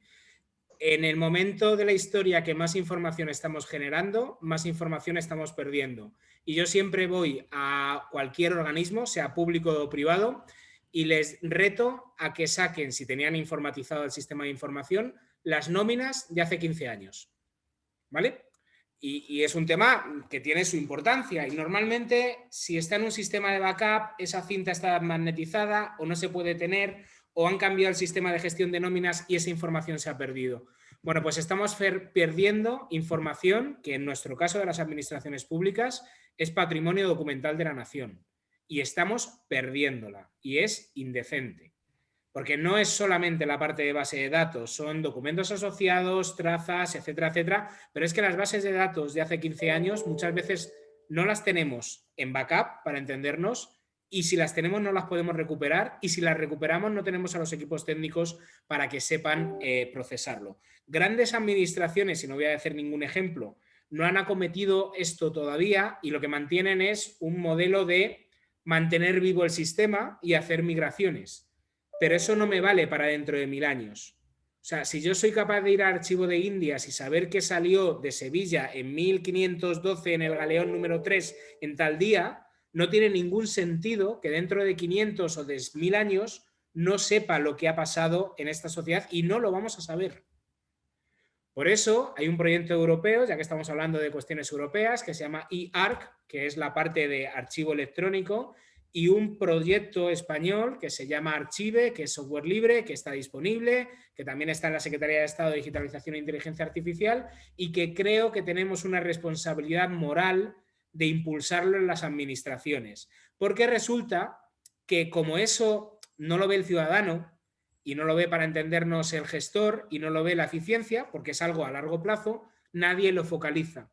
Y nos vamos a encontrar con un parón en los primeros años de, bueno, primeros, no sé si 40, 100 o 80 años, o muchos años de digitalización, donde vamos a tener blancos, porque lo que tengamos en papel en sistema de archivos lo vamos a mantener, pero hasta que esto se institucionalice y que se piense que en todo proyecto de digitalización el archivo electrónico a largo plazo, y largo plazo son 1000 y 5000 años, ¿vale? Y ahí entran otros temas de los que hemos hablado antes, de la estandarización y la interoperabilidad. Dentro de 1000 años no va a haber PDF, no va a existir Microsoft, no van a existir muchas cuestiones y tendremos que ir a modelos semánticos que puedan funcionar. Si no planteamos eso, vamos a perder y vamos a dejar un hueco en la historia que creo que los que estamos en administraciones públicas al menos no podemos permitir que esto ocurra.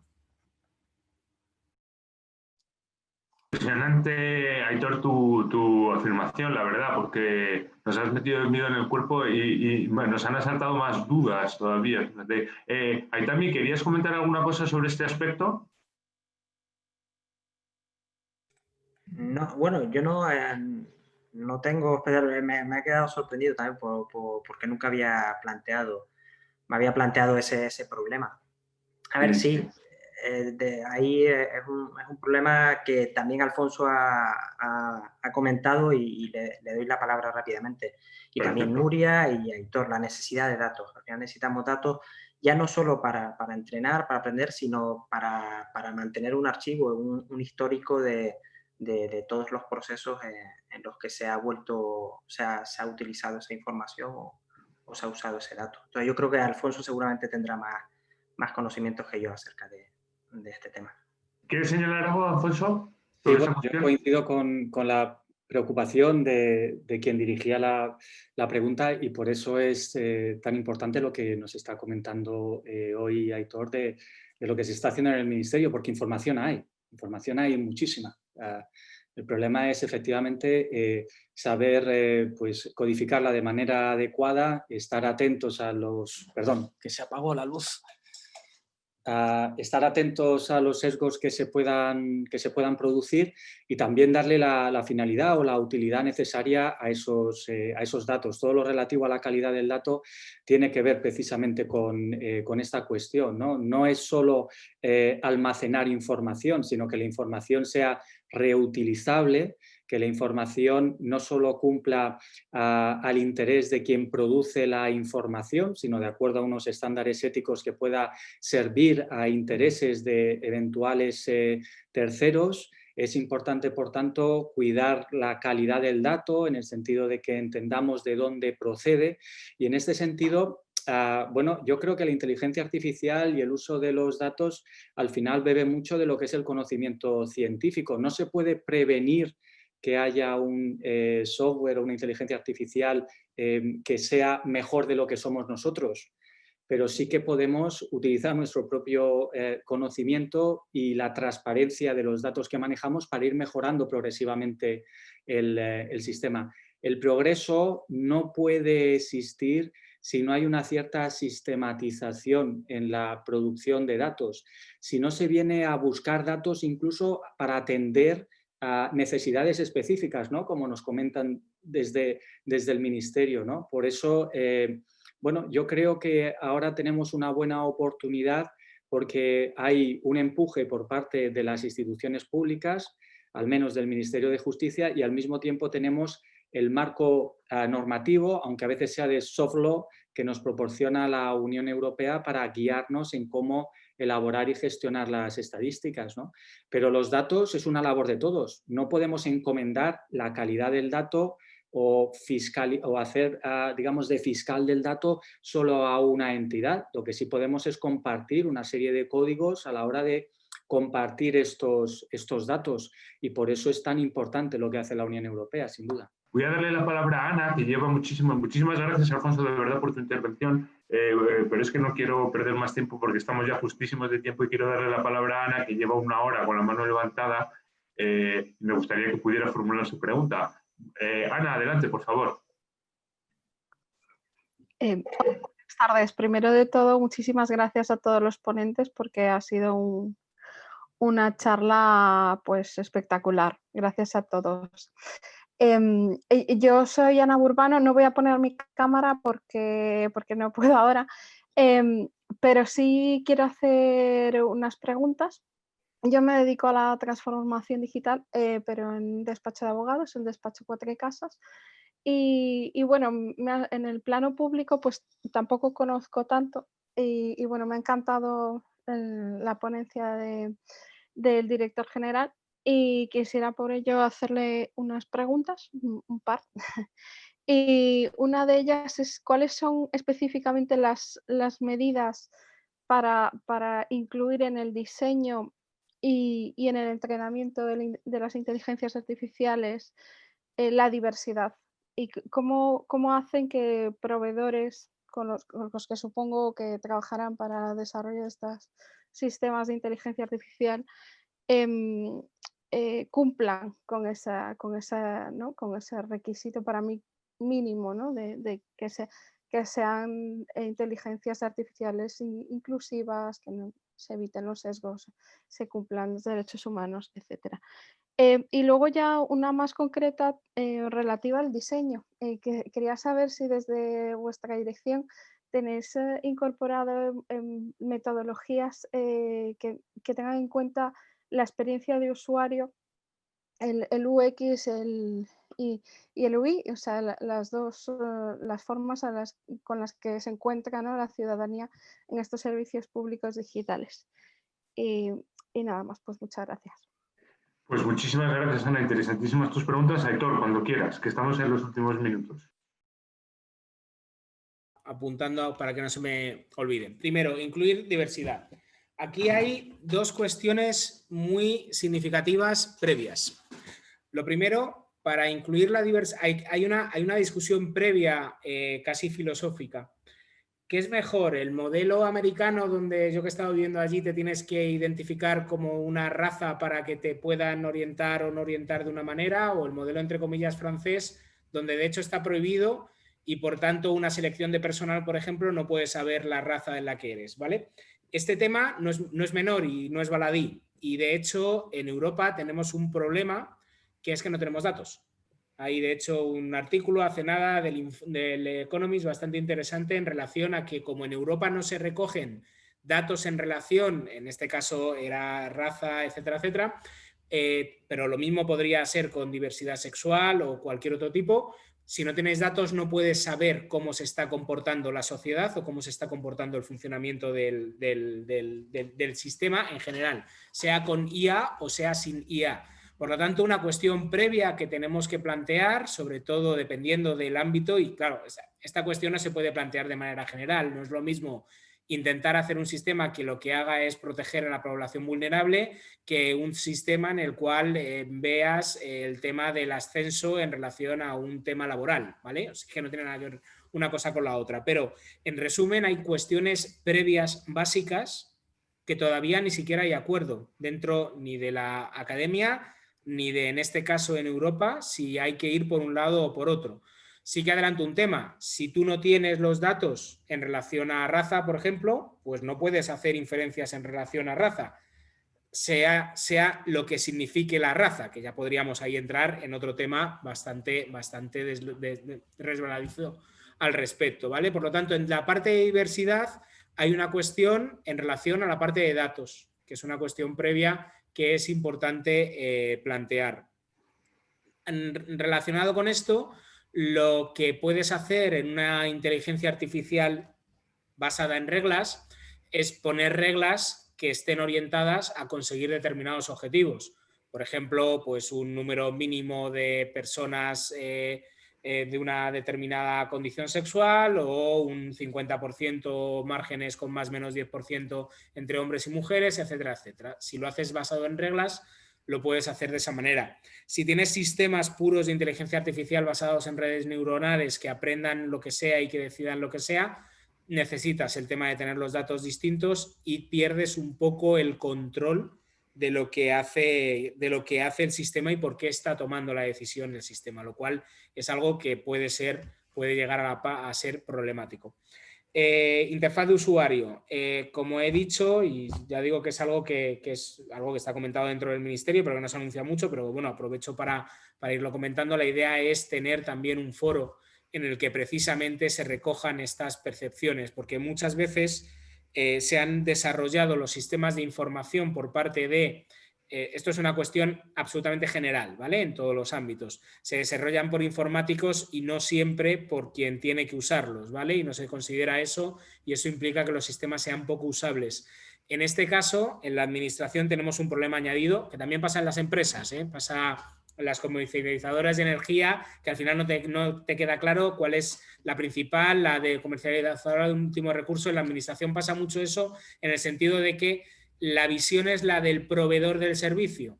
Entonces tienes que saber que los trámites de extranjería están en el Ministerio de Política Territorial, algo que supongo que no sabrá mucha gente de aquí, porque la gente de extranjería lo asocia o a exteriores o a interior o que hacen política territorial. Bueno, pues porque ahí están las delegaciones del gobierno. ¿Qué ocurre con esto? Los sistemas de información son igual, no están desde la perspectiva del ciudadano, como ha comentado Alfonso Egea, que le da lo mismo la competencia que haya detrás. No ya entre distintas administraciones, entidades locales o comunidades autónomas o administración del Estado, sino dentro de la administración del Estado. No me líes, tengo un problema de reagrupación familiar. No me digas que esa parte es absolutamente fundamental. Yo creo que es absolutamente fundamental. Está planteado, para terminar, en el proyecto de Justicia 2030, incluyendo laboratorios de innovación y laboratorios públicos para integrar la parte de percepción y diseño y co-creación entre usuarios y sistemas de información, entre el sector público, el sector privado y, por supuesto, los ciudadanos en general. Pues muchísimas gracias, Aitor, por tu excelente intervención de nuevo, porque efectivamente es exactamente lo que comentaba Alfonso y me alegro de que nos comentes esa parte tan importante que tiene que hacer el Ministerio, porque eso es exactamente lo que necesita el ciudadano, encontrar a qué administración se tiene que dirigir sin mayor problema, ¿no? Quería darle la palabra a Sabela Ubiña, que también lleva mucho rato con la mano levantada, mi querida compañera Sabela, cuando quieras. Bueno, muchas gracias por el café, del que he disfrutado muchísimo. Yo he levantado la mano en último lugar, así que tampoco me voy a entretener mucho. Quería felicitar a todos los ponentes y dirigir, bueno, dos reflexiones, dos preguntas. Una a propósito de uno de los proyectos que ha comentado Aitor, que es el tema de la textualización de las vistas. Bueno, yo creo que yo soy procesalista y de hecho soy muy amiga de Amaya Arnaiz, Alfonso Egea también, así que me preguntaba por la aplicación práctica la aplicación de la textualización de las vistas orales, sobre todo porque, bueno, no sé si es que van a venir a sustituir a la grabación de las vistas o si es que vamos a volver al principio de escritura, cuando llevamos mucho tiempo reclamando y vino a implantarse la ley de enjuiciamiento civil, criminal, etcétera, el tema de la oralidad. Entonces, me gustaría saber la repercusión y bueno, las ventajas de ese sistema, para qué lo estáis aplicando. Y luego quería preguntarte por... Isabela, perdona que te interrumpa, que es que me comenta Aitor que tiene muchísima prisa, que ya está llegando tarde a otra reunión. Vale. Entonces, si quieres, Aitor, para que le contestes únicamente a esta primera parte de la pregunta en 30 segundos si te quedan y te dejo despedirte. Perfecto, sí, es que principio estaba planeado hasta No, las... por supuesto, si es que Sí, teníamos sí, que haber acabado. disculpa. Sí, sí. Y bueno, pues se me juntan, tengo 2 reuniones después y esta que tengo no la puedo cancelar. Rápido, textualización de las vistas. Se llama textualización y no transcripción para no entrar en temas legales. La parte legal válida sigue siendo la grabación sigue siendo firmada, pero esta herramienta es algo fundamental para la gestión o el trabajo dentro del entorno. ¿Por qué? Porque lo que te permite es tener, y no hago una captura de pantalla de un tema en real porque no me da tiempo, pero bueno, tienes en un lado lo que es la grabación va subtitulada, algo que es cómodo ya per se, y aquí tienes toda la textualización con todo el sistema de marcas de la textualización automatizada. La textualización automatizada te permite identificar, esto lo hace automáticamente el sistema de información, los distintos intervinientes.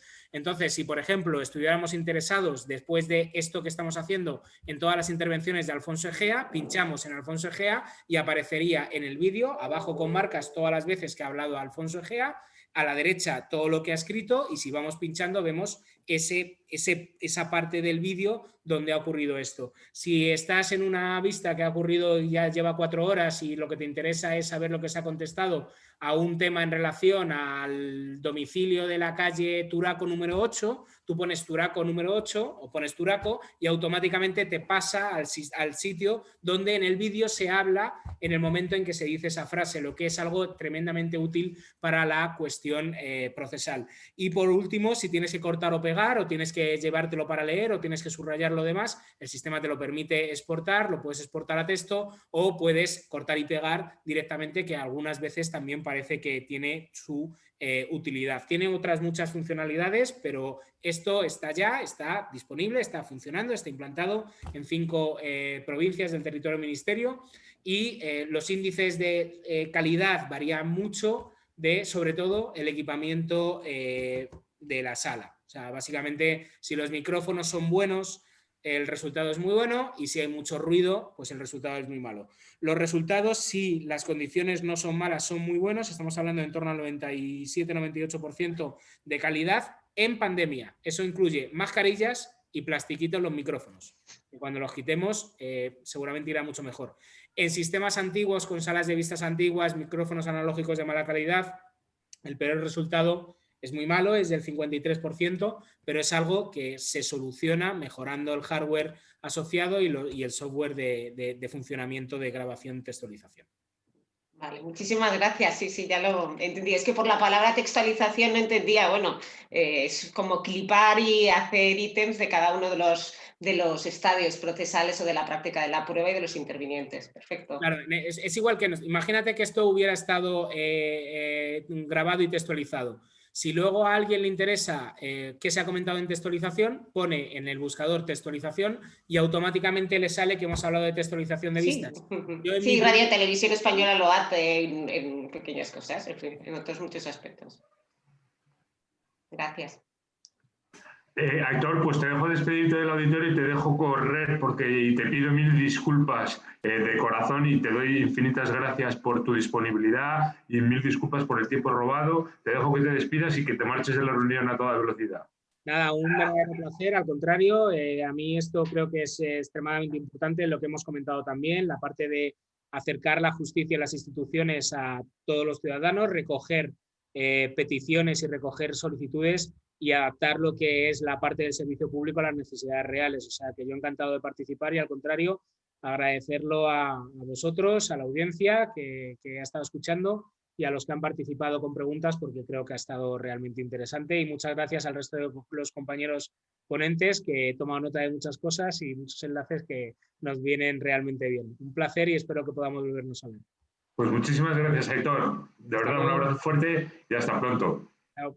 Pues sí, es que nos hemos pasado, estos cafés están muy cerrados de tiempo. Nosotros nos hemos saltado ese tiempo en muchos minutos, más de 20, y además tenemos a personas que están muy ocupadas, como ya nos acaba de pasar, que necesitan marcharse. Doy muchísimas gracias a todos los asistentes por su presencia, muchísimas gracias a todo aquel que ha preguntado, pero también muchísimas gracias a aquel que no ha preguntado. Estoy seguro de que ha sido muy útil para todos, desde luego para mí lo ha sido.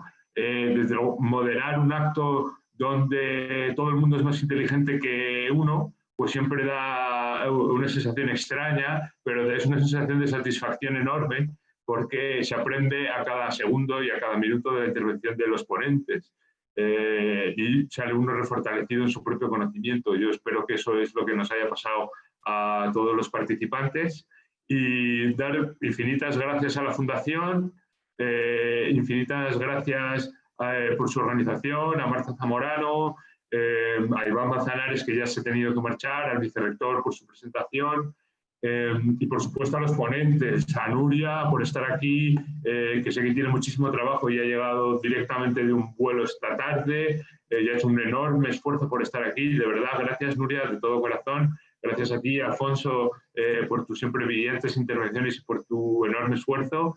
Y a ti, Aitami, porque como me dijo alguien hace poco, me dijo, hay que contar mucho con Aitami porque también es la verdadera inteligencia que está moviendo todo este encuentro